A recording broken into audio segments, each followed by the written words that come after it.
Em 1767, o rei Carlos III da Espanha expulsou os jesuítas do Chile, temendo que os jesuítas lhe roubassem o reino. E dentre os jesuítas expulsos estava um padre de origem judaica, o padre Manuel Lacunza, o qual foi para a Itália em 1768 e publicou na Espanha, em 1811, o livro A Vinda do Messias em Glória e Majestade. Anos mais tarde, em 1827, o ministro presbiteriano, o escocês Edward Irving, traduziu e publicou as ideias de Lacunza na língua inglesa.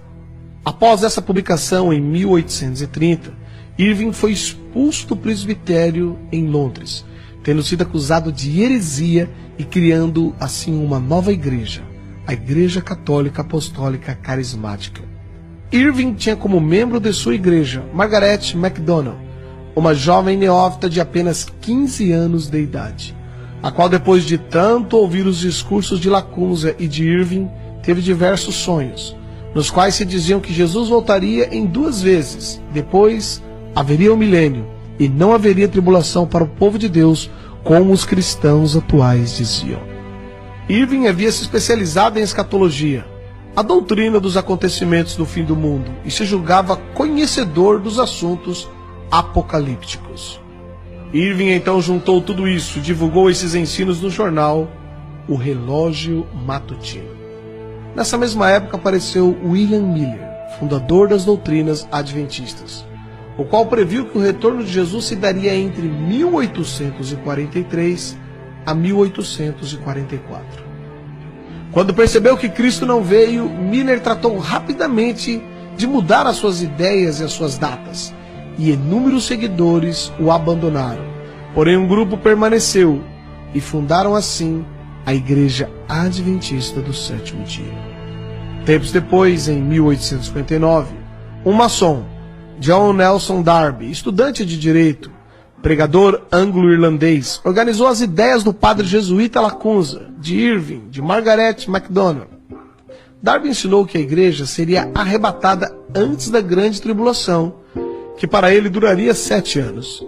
E Darby também reinterpretou a Bíblia, criando as doutrinas dispensacionalistas.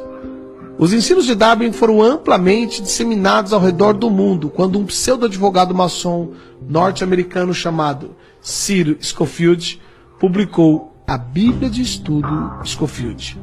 Segundo relatos da época, Scofield foi um advogado maçom, acusado de corrupção e que se entregou à bebida e, como consequência, separou-se de sua esposa e de seus filhos, abandonando-os.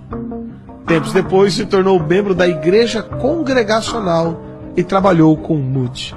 Scofield divulgou amplamente o sistema teológico, desde Lacunza até Darby, o qual afirmava que o retorno de Jesus Cristo ocorreria antes da grande tribulação, e, portanto, os cristãos não deveriam preocupar-se tanto assim.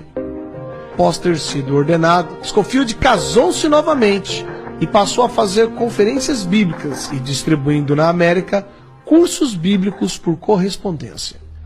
Scofield imitou Charles Taze Russell, o fundador da seita Testemunhas de Jeová, o qual afirmava que Jesus voltaria de modo invisível em 1874, seguido por um outro retorno em 1914.